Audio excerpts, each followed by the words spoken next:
Begin your journey to healthier, radiant skin. Facials are a preventative approach to skin care and leave your skin refreshed. Before starting your facial, steam your face with a hot towel, allowing the pores to open. Before cleansing, determine your skin type.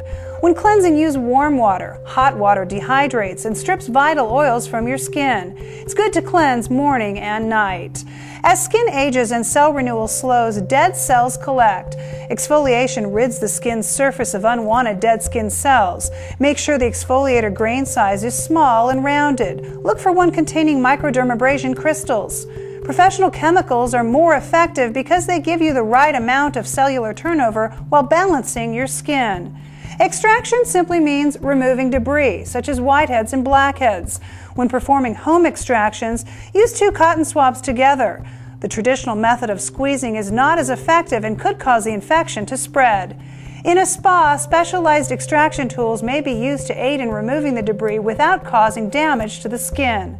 Masks are great for deep cleansing and exfoliating depending on your skin type.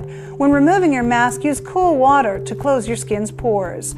Toning also closes pores, balances your skin's pH, and protects against further skin contaminants. Finally, use a light moisturizer in the morning and a heavy moisturizer at night to add nutrients and vitamins to help rejuvenate your skin. For additional skincare tips, call New Image Day Spa or come in for a free consultation.